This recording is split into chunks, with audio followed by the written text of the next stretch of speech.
Hi, welcome to Left Foot Media. My name is Brendan Malone. Well, I've gone and pre-booked my tickets for the very first screening of the Justice League movie that's going to be happening in my local movie theatre in a couple of days' time. Now that I'm all locked and loaded and ready to go, I thought I'd make this video to share with you, before I get into that screening, the 5 things that I'm hoping to experience out of this film. Number 1, I'm hoping that they don't replicate Marvel. I'm hoping that what happens is that basically DC recognises that hey, we've got some weaknesses we need to improve upon, but the way to improve upon those weaknesses is not to simply replicate Marvel. I think the last thing we need is a bland cinematic landscape where every movie is starting to look like every other movie. It's really good if franchises can have their own unique flavour, and one of the things about the DC franchise, I think, is that it has a slightly darker tone. So I'm hoping that they actually stick to that. And that they perhaps improve on the weaknesses, but they don't try and replicate Marvel, and so we end up with a DC movie that's effectively nothing more than a Marvel movie.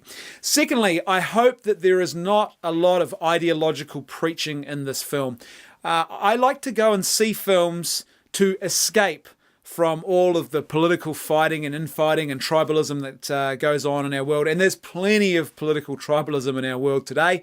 The last thing I want to do is pay money for a bit of escapism, which drags me into that political tribalism as well.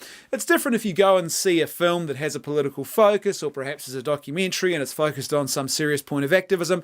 But when I go and see a superhero movie, I don't want a whole lot of social justice warrior ideological preaching thrown at me.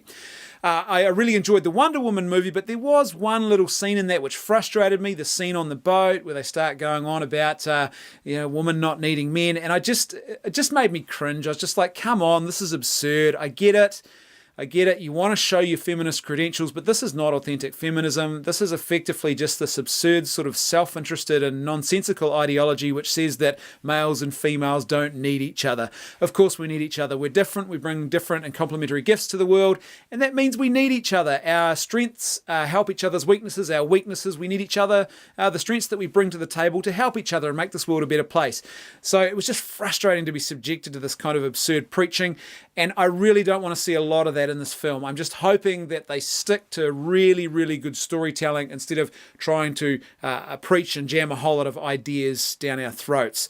I am really hoping that they resolve some of the story points from Batman v Superman.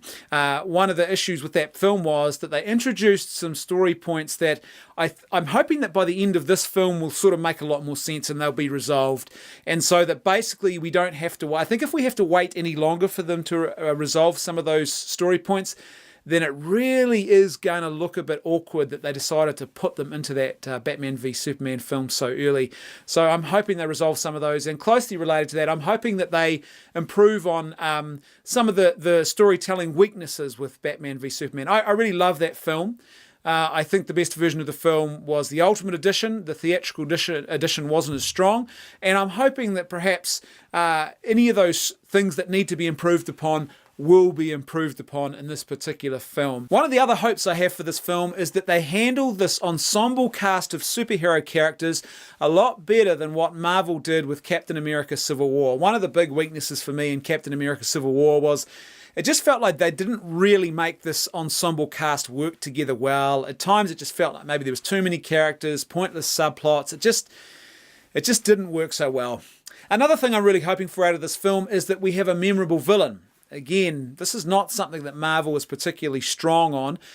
Thor Ragnarok was a bit of an exception, but we saw this in Captain America Civil War where the villain was so forgettable that you could have taken him out of this film and it would have made no difference whatsoever.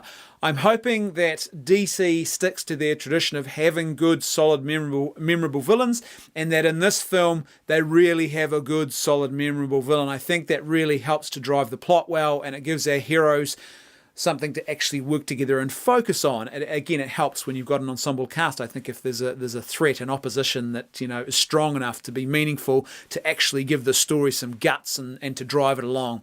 And lastly, I'm hoping that the theatrical release of this film is the best version of the movie that the studio can possibly put out.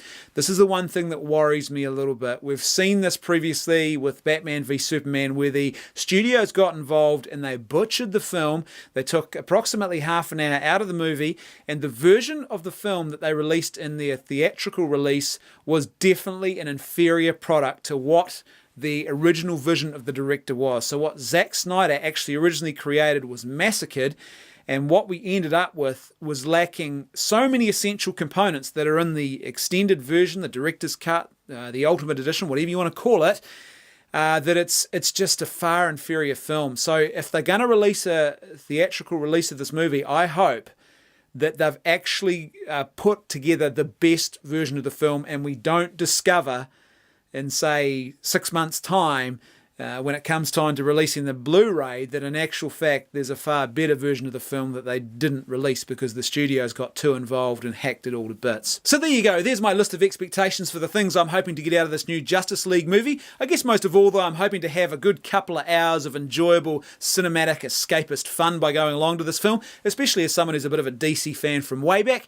But I'd love to know what your thoughts are. Do you agree or do you disagree? Are there things on your list of expectations for this film that you think maybe I've missed out on? Let me know in the comments section below.